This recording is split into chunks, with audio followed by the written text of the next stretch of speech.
Hello there guys, welcome back to Younes Talks Football, welcome back to a brand new video. I hope all of you are doing well today. We've got to focus on the big elephant in the room for today, and that is not Chelsea. Even though we know with Chelsea right now it's about waiting to see who the next manager is going to be, it's obviously going to be Pochettino. Then again, I said that it was going to be Nagelsmann and I was 100% sure, and look what happened the very next day. So you never know. Chelsea Football Club is a club, as I've said, that are based on a soap opera. We now, operate on plot lines and twists and all sorts. So you know what? We'll see what happens. Although it's looking very likely to be Poch, I will give you my thoughts as we get more info. Now, talking about Poch and one of his ex-clubs, that's the big elephant in the room today. Tottenham Hotspur. And it gives me something to laugh about. And I know there's going to be Tottenham fans going, you're a Chelsea fan, you can't laugh. Oh, no, you're wrong there, sunshine. We can laugh. Yes, we are 11th.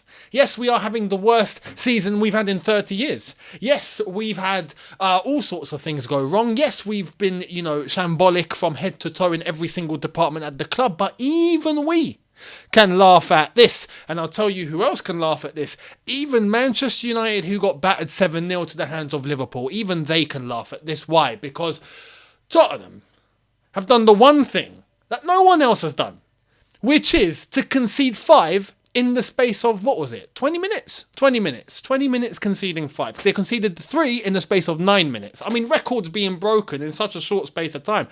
To Newcastle. We're not even talking about Newcastle that are going to turn into the mighty Newcastle that we know is going to happen eventually, because the money's going to start getting spent even more. They're going to start leveling up even more. They've leveled up compared to where they were last year, 2 seasons ago. And now they're at a level where they are going to be comfortable to qualify for the Champions League, to be in the top 4. You best believe they're not stopping there. They're going to start getting those players that are at, top clubs that can come in and, be sold on the project and whatnot, and start to get Newcastle competing for trophies. That is where Newcastle are heading. But right now, are they there yet? No. Yet Tottenham conceded 5 in 20 minutes. Tottenham absolutely shambolic in every single sense of the word. Absolutely shambolic. And it goes to show, even though Tottenham are where they are in the league table, somehow getting absolutely destroyed to Newcastle takes the cake. As I've said, Man United lost 7-0 to Liverpool. But at least United can turn around and go, that was Liverpool. Albeit Liverpool of this season, which isn't looking good, but it's still Liverpool. Let's be honest, It's still Mo Salah, it's still them, it's still Klopp. There is a certain, level of respect there, Liverpool at Anfield, This is Newcastle. You'd expect Tottenham to give them a fight. Getting that destroyed. And you know what? Chelsea have had a horrific season, as I've already said. But what's our worst result this season? We've not been battered 5-0 by anyone. We've not even been battered 4-0 by anyone. The worst result, I think, was 4-1 against Brighton. And that's Brighton. They just played Manchester United in the FA Cup semi-final. They're fighting for a European spot as well. And they just lost on penalties to Man United. And I'm going to get to that in the second part of this video. That's our worst result. 6-1 to Newcastle. Absolutely incredible. Absolutely incredible. Tottenham Hotspur, as I said, when they did have Antonio Conte, just look a mess from head to toe. And it's something that has been brewing for season after season after season. It is just where Tottenham are. As I said before, I will repeat it again here. The one solution to Tottenham's demise and the way that they are performing season in, season out is to change the ownership. It's the only way it's going to change. You best believe as well, I don't know what Julian Nagelsmann thinks of this, because he's withdrew himself from the Chelsea manager's job race, but he's probably looking at Tottenham now and going, okay, I'm probably going to have to withdraw myself from this one too by default, and if Tottenham do decide to contact me, I'm going to tell them that I've retired from football altogether, just so they leave me alone. Because this Tottenham job right now, look, Tottenham give a full sense of, I don't want to say security, because everyone knows it's just there's no security, but a full sense of being a top club. I hope you understand what I'm saying. And this is how I think they managed to get Jose Mourinho. They managed to get Antonio Conte. They give managers the full sense of, look at us, right? We are where we are in the Premier League. It's not a disaster. We're looking to progress, right? We've got a magnificent entertainment venue, which I have to say is an entertainment venue now. It's not a football stadium anymore, let's be honest. We're talking about go-karting underneath. We're talking about Beyonce having concerts. We're talking about Anthony Joshua and his boxing fights. We're talking about all of that happening at Tottenham, which is bigger than what happens in terms of the football. So it's an entertainment venue. And the NFL. But the Tottenham Levy can literally go, we've got this magnificent spaceship stadium, right? Look at our financials. We're in a very good place financially, right? We operate and we're sustainable. It's the buzzword nowadays, isn't it? You look to be sustainable, right? Forget the trophies and the success. Now, we're sustainable. Financially, we look fantastic. Creme de la creme. We've got a decent squad. We want you to come in and, work your magic, Which manager was it that done that? I forgot what manager it was. Was it? It wasn't Benitez. Who was it? But was it Benitez? Someone. I forgot what manager it was on the touchline who literally just went. Don't know what he meant. But that's what Daniel Levy probably tells his managers when he's trying to hire someone in an interview process. So they have this false image of we are a big club. And then you actually get in and actually try to play football with them, and they're not a big club, and they just have not been a big club, and it just is what it is. Tottenham Hotspur are that team that will always just finish 5th and 6th. That's it. That is the Tottenham. That is the history of the Tottenham. And as soon as people realise that, the better, because as soon as people realise that and the numbers start to increase, and even Tottenham fans begin to get hit with realism that we're not going anywhere, right? There needs to be some sort of action taken. We got to get these owners out. Now, it's not easy because this is the one thing I think is the most difficult thing to do in football, to try and get your owners to sell, because they're the owners. They own the flipping club. They could literally just go, nah, we're not moving. And then what? The only way it's going to resort to action is if there is an actual boycott week in, week out, and it starts to look embarrassing. But do fans really have that in them in 2023? I don't think so. I think you will always get some fans, a group of fans, at least a big portion of the match-going section, right, that will always, no matter what, they could get relegated. They'll be like, nah, I'm still going to go to the game. I'm still going to rock up and go to watch my team play football. That will always happen. So hence why I just don't think boycotting is ever going to be achievable. It's the solution, but it's just not going to happen. It's just how it is. There are always going to be fans that show up. It's like when you're in class, right? And I don't advocate this at all, but imagine if you had a whole class that are trying to bunk the lesson, right? The whole class trying to bunk the lesson. You always get that one guy. There's always one that will go, no, I want to go to the lesson. I want to study. Yeah? There's always one, right? You can't, you're never going to get the whole group. It's just is what it is. So you're just going to have to, go on social media and pass some pressure there? It's not going to work. You're just going to have to hope that the owners just go, no, you know what? We've had enough. We're not about this life anymore. Let's just sell up. Much like the Glazers. The Glazers, I think, have reached the point of we've been here long enough. Yeah. Can we be bothered anymore? Let's sell, right? Let's try and get as much money as we can for that, and let's sell. But the thing with Man United is that the Glazers know they're going to get a lot of money. It's going to be the biggest transaction in football history. You think Tottenham's going to be the biggest transaction in football history? No, they'd probably get sold for maybe 2 to 3 billion tops. I'd go to 2 billion more, and that's only because of the stadium and what it brings in terms of the contracts with all the entertainment, the entertainment industry, whether you're talking about the contracts with the musicians, the contract with the boxers, the promoters, the other sports, the NFL, all of that is part of the package. But in terms of football, Tottenham will always be Tottenham. It just is what it is. And there needs to be, up until when the owners actually change, Tottenham will always finish 5th, 6th. That's it.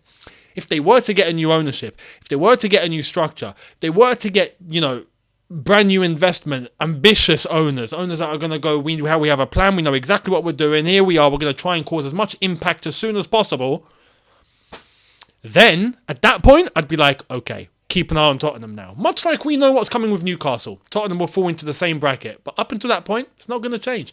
So, getting battered by Newcastle is an absolute disgrace in that essence. 6-1. I mean, crazy. And it could have been more. It could have been, and it probably should have been more. It should have been 10, right? Newcastle missed actually quite a lot as well. We have to acknowledge this. Second half, they came off the gas. Took it a little bit easier. Understandable. But Tottenham is Tottenham. And losing that much is actually quite unbelievable. You could tell a lot of the footballers there have basically given up. I mean, even Harry Kane and Son, you look at those and they don't even look a shadow of what they used to be, you know. And are they rubbish players? No, of course they're not. Of course they're not. Of course I would say that they are top players. You'd be silly to not have a Harry Kane or Son in your team. But when you look at what's around them and they've just been having to pluck it out season by season by season, they've probably had the soul sucked out of them by now, honestly. So I don't blame them realistically when I look at how far they've dropped. Tottenham as a club, there's just no function there whatsoever. Mediocre. I've always accepted it.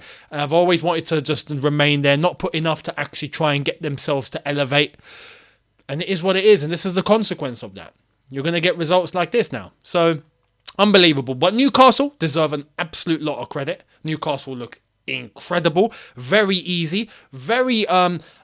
the way they were applying the press and so efficient from literally the first minute of the game, just constant pressure, win the ball, action, and every time they didn't get dispossessed. They always managed to execute the action, whether they missed or they scored. They always got to the end of it. Tottenham, no threat whatsoever. Newcastle deserve a lot of praise for the way that Eddie Howe has set them up, for the way that they play their football. And I don't just mean that by style. They're just efficient. They are completely and utterly efficient in every single department, in every single phase. And that is a manager's dream. So honestly, what Eddie Howe's done and what the Newcastle players are executing is nothing short of exceptional. So fair play to them. Newcastle plough on. They will be playing Champions League football, it's looking like next season. When you look at the league table now, Newcastle are in a very good position. Hence, look at the amount of points that are in between them and the other teams that are looking to get top 4. It's looking like it's going to be Newcastle and United to complete the set, to complete the top 4. So congrats to Newcastle. Soon enough, we will get mathematical confirmation of that. Now let's talk about Manchester United and Brighton in that FA Cup semi-final, which I have to say for a 0-0 was actually somewhat decent in terms of a semi-final. Just chances not taken galore. You know, chance here. Not clinical at all for both teams. Although I have to say I'm more... I don't want to say surprise is the wrong word, but there was more that I expected. I expected less from what Brighton actually put out. You know, I didn't expect Brighton to actually execute as much chances as they actually had, and they did, and fair play. And there were chances where I think they went the extra mile when they didn't have to. Hence, Mitoma, for example, you know, manoeuvring himself into the box, taking maybe too many steps, and then gets whether De Gea or a defender to come across. When you look at maybe the opportunity to just take the shot as soon and as early as possible, Brighton could have probably slotted it away. Manchester United, overall, you could say not clinical either. And for a 0-0, I expected it to end in 90 for the amount of opportunities that there were. But for a 0-0 and for what it actually produced, it was a very even game. So it's a fair result. Going all the way to extra time, still can't cut any gap there. Going to penalties. Penalties were exceptional, by the way. Really, really, really good penalties taken overall. And it's just one terrible penalty by March that just ends it. Absolutely ends it. March decides to send it back to Brighton with a penalty that went flying way over the bar, not even close. It's the name of the game. When you look at that and you look at a penalty shootout and you look at what can happen, those things can happen, I guess. Although I think Brighton did deserve it. When you look all the way. They did deserve it, but Manchester United got the job done, and that's the most important thing, which now means they set up a final. The FA Cup final will be Manchester City versus Manchester United, and it's a shame because I really think Brighton deserve to be in a final. They do. Newcastle got to the League Cup final against Man United, lost that, and now Brighton find themselves doing well in the Premier League, absolutely exceeding all expectation there with Roberto De Zerbi and his job. And I think getting to a semi-final of the FA Cup is fantastic, but when you look at the way they lost it, it stings. It stinks, and you think, man.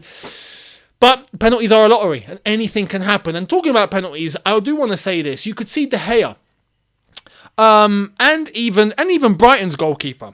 Every single penalty that's taken, and they're not the one that's up to try and save. They're there looking inside their towel, and you can blatantly tell that there's notes. Both of them, De Gea and Brighton keeper, literally looking at their notes every single time, going, "Oh, okay, this penalty's about to be taken by who? This guy. Okay." And for every single penalty, the goalkeeper failed. It just goes to show, look, don't bring notes to the shootout.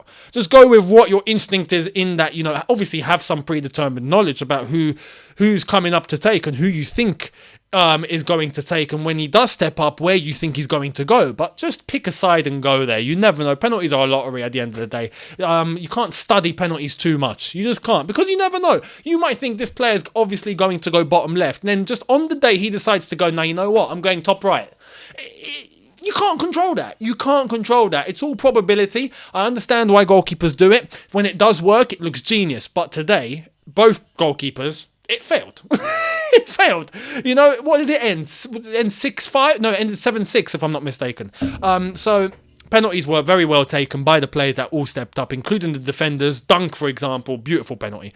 For a centre-back, fair play. But March costs them, and Brighton are out of the FA Cup. And as I've said, it's a final of Manchester City versus Man United. How do I see this ending? Look, I'm going to tell you now. I think there's a good chance that Manchester City are going to win the treble. I didn't think I'd say that. But now Arsenal bottled the game just gone against Southampton. And they did draw 3-3 after being down 3-1. They did get a point in the end. But is it enough? No, because now they got to go on Wednesday to play against Manchester City at the Etihad, and they've got to win to keep that points to their advantage, that gap to their advantage. I don't think Arsenal will beat Manchester City at the Etihad. And that's where I think the games in hand that Man City have will be enough for Man City to go above Arsenal and stay there. Do I think they beat Man United in the FA Cup final? I do. Do I think they beat Real Madrid in the Champions League semi-final? I do. And hence why I think they'll also beat whichever Milan team gets to the final, AC or Inter. And that's why I'm saying I think Manchester City are going to do the treble. Is that a big enough bombshell to end the video on? Probably so. Let me know your thoughts down below. Much appreciated. Everything that I've said. Tottenham and their demise. Newcastle and their rise. Rhymes. Manchester United and their slot into the FA Cup final. Brighton and just falling short despite a great display overall, even for a 0-0. And Manchester City winning the treble. What do you think? Let me know down below. Much appreciated. And I will see all of you tomorrow for a brand new video. As I've said, we'll keep up to date in terms of what's going on at Chelsea too. It's not much news today, except obviously Potter's the favourite and we're still waiting. That's basically it. So, thank you all so much for watching. Let me know your thoughts down below. Hit the subscribe button if you are new. Hit the notification bell to be notified once I've uploaded. Don't forget to check out my other channel as well, Younes Talks, link in the description. A little piece of news for all of you is Twitter and Instagram are gone. I have deleted both. And I've not just deactivated, but deleted, and except YouTube, I've basically deactivated all social media. I'm out. And for other reasons, I think many people are going to be like, oh no, what happened? Nothing's happened. Nothing's happened. It's just the content that's actually on there and the amount of time being consumed on there, but not just that, the content that's being plucked out now, and it's just constantly in your face. It's just, yeah. I'll explain in a video on my other channel, Younes Talks, so make sure you catch that. That will be the next video on there explaining why I think it's best to come off socials altogether. And I'll give you my reasons there. Except for here on YouTube, I'm not going to abandon you guys. You guys are bread and butter of what I do. So the football chat on here remains always, and my second channel as well remains as well. So I'll be here Not going anywhere, but make sure you sub to the other channel to catch that video soon enough. And I will see all of you very, very soon. Have a good one, people. As I've said, hit the subscribe button if you are new. Hit the notification button to be notified once I've uploaded. Smash the like button if you've enjoyed. And I'll see all of you later. Have a good one, people. In a bit. Take care. And peace.